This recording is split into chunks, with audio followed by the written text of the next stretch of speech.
Bonjour, c'est encore David. Je suis tellement heureux d'être ici avec vous aujourd'hui. Et j'ai quelque chose de vraiment encourageant à partager.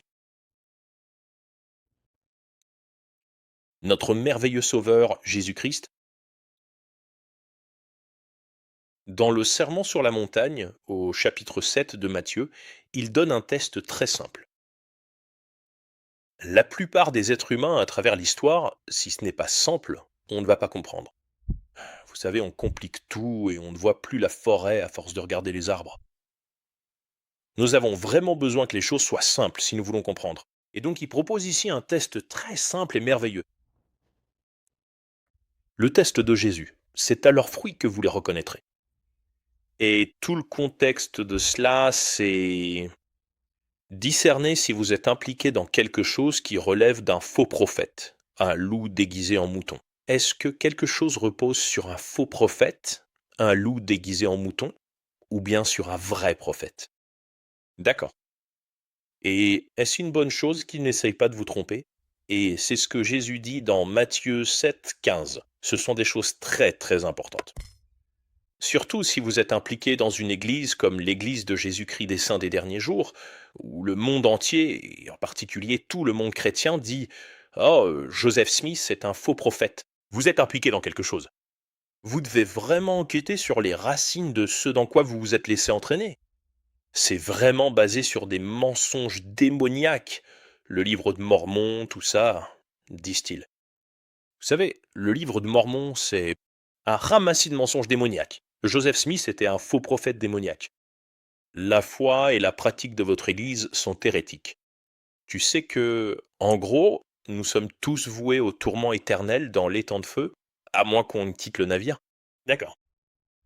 Ah, ça me rappelle un de mes adorables amis de la chaîne m'a envoyé ça. Regarde-moi ça.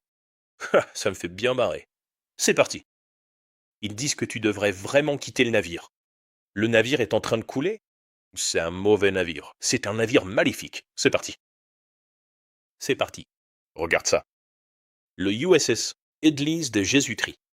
Et là, t'as Moïse et Jésus tout en haut qui disent «S'il te plaît, ne saute pas».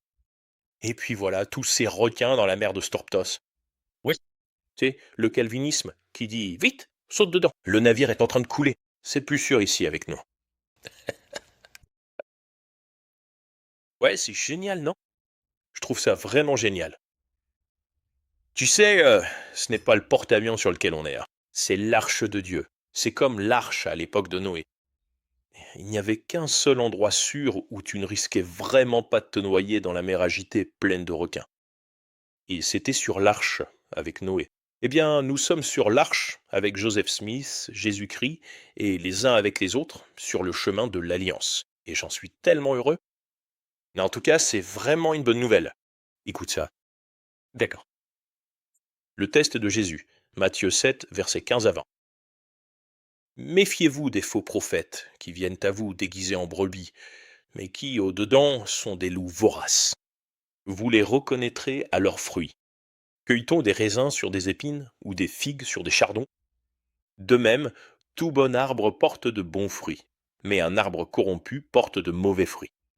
Un bon arbre ne peut pas porter de mauvais fruits, pas plus qu'un arbre corrompu ne peut porter de bons fruits. Tout arbre qui ne porte pas de bons fruits est coupé et jeté au feu. C'est donc à leurs fruits que vous les reconnaîtrez. Alors, tu sais, les calomniateurs qui sont sous l'influence de l'accusateur des frères, ce qui concerne en réalité tous ceux qui ne sont pas des derniers jours. Le christianisme des saints est sous l'influence, et le monde entier est sous l'influence de l'accusateur des frères. Il est dit à la fin de la première épître de Jean que nous savons que nous sommes de Dieu, mais que le monde entier est sous la coupe du malin. Du malin. Le monde entier est sous la domination ou l'influence de Satan, l'accusateur des frères. Très bien. Donc la question est à leurs fruits. En résumé, si ce dans quoi vous êtes impliqué vient vraiment de Dieu et est vraiment bon, si vous êtes sur une base vraiment solide, vous allez avoir de bonnes racines, donner un arbre vraiment sain qui portera de très bons fruits. D'accord? Un bon arbre donne de bons fruits. Et bien sûr, comme je l'ai dit dans plusieurs de mes vidéos, il y a beaucoup de gens qui disent les racines de l'Église sont obscures, il faut retourner enquêter sur les racines sombres de l'Église au milieu du 19e siècle. On vous a menti. Les racines sont en réalité mauvaises. Ce qui est, vous savez, Jésus ne dit pas qu'il faut creuser du côté des racines. Non, il dit simplement regardez l'arbre. Si l'arbre est beau et qu'il porte de beaux fruits, alors tu sais que tout va bien. C'est réglé. Tout va bien. Tu sais, la question est réglée. D'accord? Si c'est un bon arbre, qui porte de beaux fruits. Donc, en tout cas, c'est vraiment encourageant. Ça m'a aussi été envoyé par un ami de la chaîne. D'accord? Nouveau, et voici ce qu'on m'a envoyé. Une nouvelle étude de Harvard dévoile le mormonisme. Et bien sûr, tous les anti-tribus se disent ah super, le mormonisme est en train d'être dévoilé. J'ai vraiment envie de dire ça. Comment le mormonisme est exposé pour ce qu'il est, une chose mauvaise, le mauvais arbre qui porte de mauvais fruits. D'accord? En tout cas, Harvard vient tout juste de publier les derniers résultats de son étude mondiale sur l'épanouissement. Une enquête menée auprès de plus de 200 000 personnes dans 22 pays, mesurant le bonheur, la santé, le sens, le caractère, les relations et la stabilité financière. Lorsque les chercheurs ont trié les données des États-Unis par affiliation religieuse, les membres de l'Église de Jésus-Christ des Saints des Derniers Jours se sont retrouvés parmi les premiers sur presque tous les critères importants. Les résultats correspondent de près à des décennies de recherches indépendantes menées par Princeton, Notre-Dame, Pew et d'autres institutions. Le résultat de Harvard? Les saints des derniers jours ont déclaré les taux les plus élevés de sentiment d'être aimés par leurs parents. Des recherches antérieures confirment cela. La chercheuse de Princeton, Kenda Chrysidine, qui n'est pas membre de l'Église de Jésus-Christ des Saints des Derniers Jours, a constaté que les adolescents saints des derniers jours déclaraient entretenir des relations plus fortes avec leurs parents que leurs pères de toute autre tradition. Environ 80% des parents saints des derniers jours prient ou lisent les Écritures avec leurs enfants, un taux supérieur à tout autre groupe chrétien. Les adolescents saints des derniers jours sont presque 2 fois plus susceptibles que leurs pères de pratiquer leur foi à la maison, en dehors des services religieux. Selon une étude de Harvard, les saints des derniers jours figuraient parmi ceux qui se déclaraient les plus heureux. D'accord. Les données du Pew Research racontent la même histoire.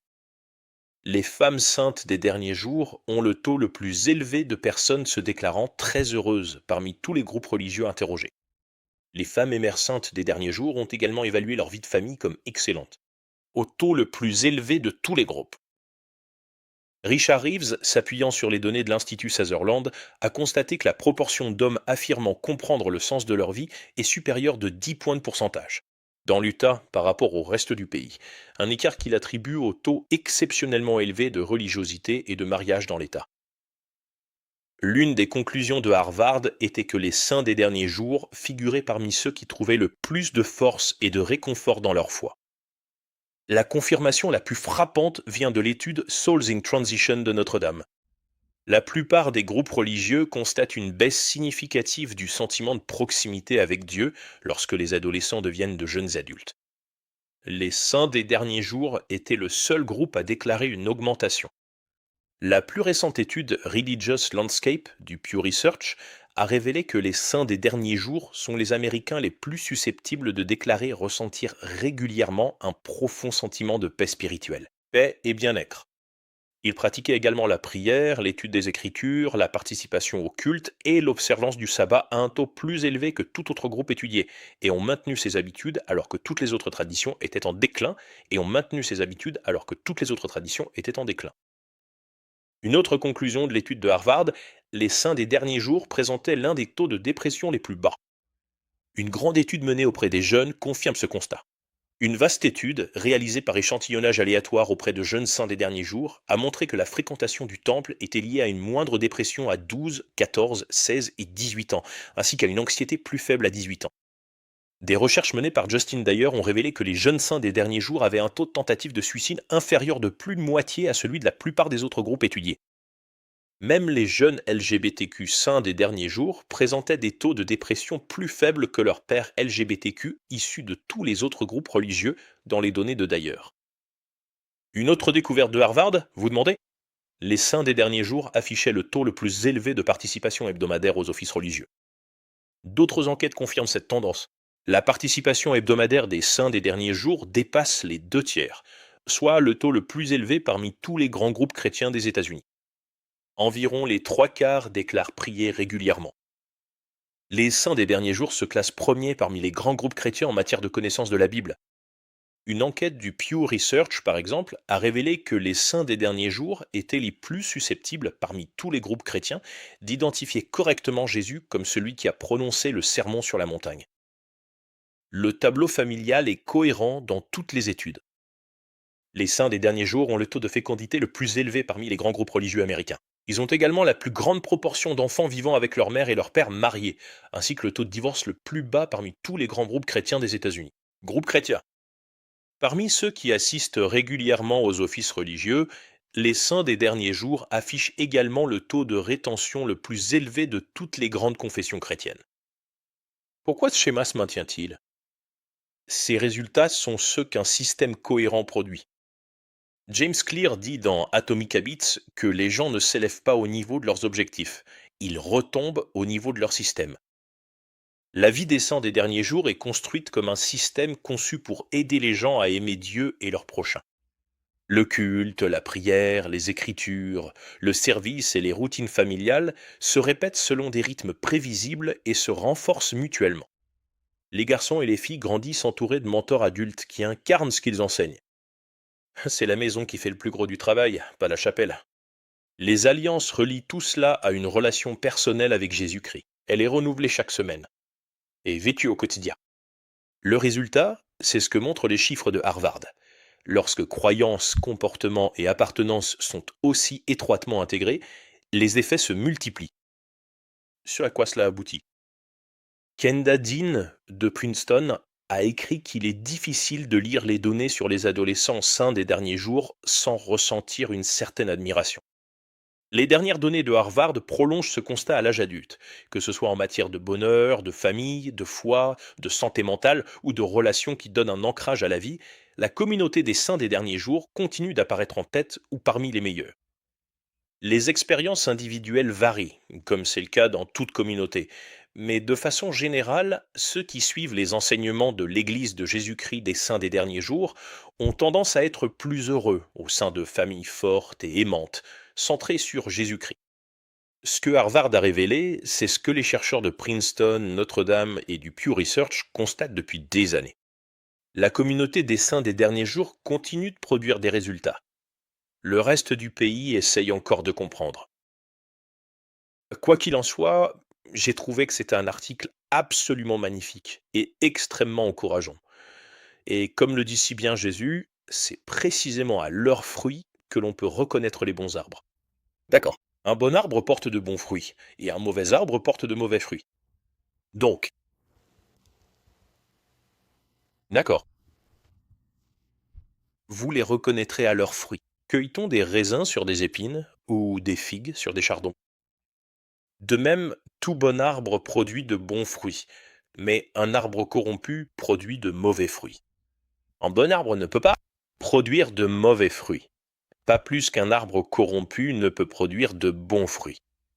Tout arbre qui ne porte pas de bons fruits est coupé et jeté au feu. C'est donc à leurs fruits que vous les reconnaîtrez. J'ai trouvé cela vraiment encourageant, et j'espère que ce sera aussi le cas pour vous. Et c'est vraiment tout ce que j'avais à partager aujourd'hui. Une étude extrêmement encourageante. Et alors ça, c'est quelque chose que j'aime vraiment beaucoup. L'Église de Jésus-Christ USS. Jésus et Moïse disent, s'il vous plaît, ne sautez pas. Ne faites pas de bêtises, ne sautez pas. Mais vous savez, il y a tous ces bavardages, ces calomnies et cette volonté de démolir et de nier la gloire de la chose la plus belle sur terre, qui est l'Église de Jésus-Christ des saints des derniers jours, Sion. La ville, située sur une colline, la véritable arche de Dieu en ces derniers jours, c'est l'Église de Jésus-Christ des saints des derniers jours. C'est vraiment le seul endroit sur terre où l'autorité du royaume de Dieu existe. et un prophète vivant, avec ses 2 conseillers et un collège de 12 apôtres qui sont unis comme le Père et le Fils, prouvant que c'est bien là l'adresse du royaume de Dieu sur terre. En fait, c'est le seul endroit sur terre où il existe une véritable base pour savoir. On peut réellement savoir ce qui est vrai et ce qui ne l'est pas, vous voyez? Mais il y a tous ces requins dans l'eau, dont beaucoup sont des personnes qui ont abandonné. Ils ont quitté le navire. D'accord, ils ont abandonné le navire et ils disent: «Oh, le navire est en train de couler». Bien sûr, sautez à l'eau. Sautez, c'est plus sûr ici avec nous. Ça pourrait être Mormon Stories, vous voyez, ou n'importe lequel de ces sites anti sur Internet. Ça pourrait même être des gens de votre propre famille qui parlent comme ça, comme les requins. Vous savez, ils ont décidé qu'on leur avait menti. Ils ont perdu la foi et ils ont quitté l'église. Vous savez, j'ai raconté cette histoire de nombreuses fois, mais l'une des premières réactions que j'ai eues quand j'ai commencé à poster des vidéos et à défendre cette chose glorieuse que j'ai découverte il y a 3 ans, cette chose incroyable à laquelle j'ai été aveugle toute ma vie, l'église de Jésus-Christ des saints des derniers jours, la ville posée sur une colline, le pilier et le fondement de la vérité, la seule église avec des apôtres et des prophètes vivants, avec Jésus-Christ comme pierre angulaire, le royaume de Pierre, la génération élue, la prêtrise royale et la nation sainte. Et j'ai trouvé cette chose magnifique. Et donc je la défendais contre toutes ces calomnies, j'essayais de la défendre contre toutes ces diffamations que je trouvais sur internet. Et un jour, un père et Marie sang des derniers jours m'a écrit. Et il a dit: «Écoute, j'aurais dû garder cet email, un email incroyable, mais je vais essayer de le retranscrire aussi clairement que possible». Et il a dit: «Ouais, tu sais, j'ai juste eu quelques amis et membres de ma famille qui ont commencé à m'envoyer ces trucs. Et puis, je suis allé sur internet et j'ai commencé à écouter, tu vois, des histoires de mormons, et toutes ces choses négatives sur l'église. Et juste, tu sais, ils me disaient que j'avais été trompé à propos de ceci et de cela, qu'il y avait des racines sombres dans les débuts de l'histoire de l'église. Et j'ai tout avalé. J'ai tout avalé, sans poser de questions, complètement. Et j'ai complètement perdu la foi. J'ai perdu ma joie. Je me disais: «On m'a menti». Et j'ai en gros convaincu ma femme de la même chose. Et on se disait: «On nous a menti. On ne peut plus rester dans cette église». Alors ils retiraient leur dossier. Ils avaient, je crois, 4 enfants. Ils retiraient leur dossier. Et ils disaient: «On s'en va dit». C'est tu vois, on nous a menti. Tu sais, il n'y a pas eu de vraie transparence. On nous a menti. Et ils étaient pratiquement sortis de l'église.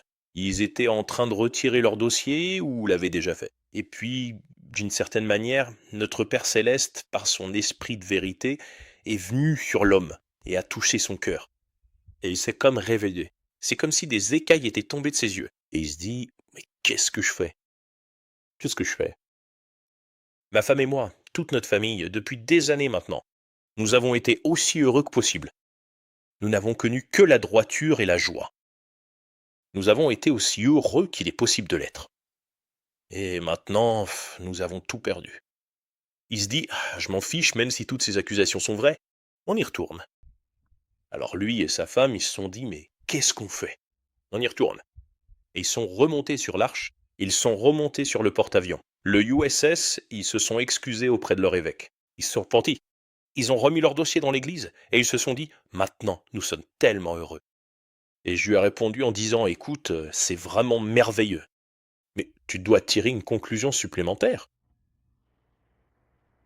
Si, lorsque tu faisais simplement confiance et que tu t'accrochais aux frères, que tu faisais confiance aux prophètes et que tu suivais le chemin de l'alliance avec ta femme et ta famille, si le fruit de cela était que tu avais la droiture, la joie, et que toi, ta femme et tes enfants étiez aussi heureux qu'il est possible de l'être pour des êtres humains, alors tout cela est vrai. Tu n'es pas en train de faire l'autruche, tu n'es pas simplement en train de fermer les yeux sur toutes les façons dont on t'a menti. La vérité, c'est que tout ça, toutes ces ténèbres, ce cœur de voix, comme l'appelle Elder Corbridge dans son merveilleux discours, persiste à jamais. Si, tu sais, ce cœur sombre de voix Évidemment, c'est un ramassis de mensonges, parce que tout ce que ça a fait, c'est te voler ta droiture et ta joie. Par conséquent, si le plan de Dieu est véritablement un plan de bonheur, et si vous vous trouvez actuellement dans l'Église, où vous et votre famille êtes aussi heureux que possible, alors tout cela est absolument vrai. N'est-ce pas génial? Bref. Ah si. N'est-ce pas une super image? J'adore ça.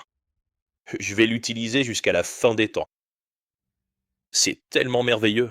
Alors Jésus dit, c'est à leurs fruits que vous les reconnaîtrez. Et Harvard, comment ça s'appelle déjà?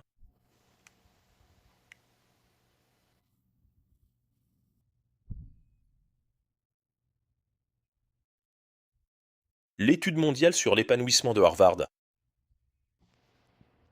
Et si vous voulez trouver ça sur Internet, je suis sûr que si vous tapez simplement sur Google, entre guillemets, nouvelle étude de Harvard révèle le mormonisme, entre guillemets, je suis certain que ça apparaîtra tout de suite. Et une autre chose issue de cette étude, qui est exactement le contraire de ce qu'il constate à propos de l'Église de Jésus-Christ et des jeunes dans l'Église de Jésus-Christ, c'est que l'étude mondiale sur l'épanouissement de Harvard a révélé qu'il existe une crise mondiale de la jeunesse. Porte toujours. Les jeunes ont toujours été plus heureux et plus optimistes quand ils ont, vous savez, 16, 18, 20, 22, 24 ans, que les vieux comme moi, qui, vous savez, ont fait plein d'erreurs, et il est trop tard pour changer beaucoup de choses. Et les personnes âgées ont toujours été moins optimistes et moins déprimées, plus déprimées, et moins optimistes que les jeunes, ce qui est tout simplement du bon sens. Mais il y a une crise mondiale de la jeunesse. Un renversement frappant a été constaté. Les jeunes adultes de 18 à 24 ans déclarent désormais un bien-être inférieur et des difficultés de santé mentale plus importantes que les générations plus âgées, dans de nombreux pays à travers le monde. D'accord? Mais dans l'Église de Jésus-Christ des Saints des Derniers Jours, ce n'est pas le cas. Bref, je trouvais ça vraiment formidable. Alors, remettons la miniature ici. Le test clair et simple de Jésus. C'est à leurs fruits que vous les reconnaîtrez. Les résultats du test sont là. Et tu as réussi? Alors, merci mon Dieu. C'est tout simplement normal que la chose la plus belle sur terre. Sion, l'Église de Jésus-Christ des Saints des Derniers Jours, avec des apôtres et des prophètes vivants, et Jésus-Christ comme pierre angulaire, porte des fruits d'une gloire indescriptible. Les résultats du test sont là, et nous avons réussi, d'accord? Ce n'est pas qu'on ait besoin d'une étude de Harvard pour le savoir, mais c'est agréable quand des recherches objectives confirment ce que nous ressentons au fond de nous. Ce à quoi nous participons est la chose la plus belle sur Terre, et nous sommes les plus bénis de tous les peuples de la planète. Nous représentons 2/10 de 1% de la population mondiale. Les 17 millions de saints des derniers jours, nous sommes 2/10 de 1%. Pour chaque personne qui est à Sion, qui est dans l'église de Jésus-Christ des saints des derniers jours, il y a 500 personnes, dont les yeux n'ont pas été ouverts à sa gloire à cause de tout ce brouillard accusateur et de la calomnie, et la brume de ténèbres qui essaie sans cesse de présenter la chose la plus glorieuse sur terre comme sombre et maléfique. Et ce n'est qu'un tissu de mensonges. Alors nous devons être audacieux et confiants, et prêts à risquer des réactions négatives. Aimer, partager et inviter, n'est-ce pas? Nous devons aimer, partager et inviter avec ce que nous avons. Parce que ce que nous avons, ce dont nous faisons partie, c'est le royaume de Dieu sur la terre. C'est vraiment l'Église de Jésus-Christ. Et je dis tout cela, j'en témoigne, au nom de Jésus-Christ. Amen. Passez un excellent week-end.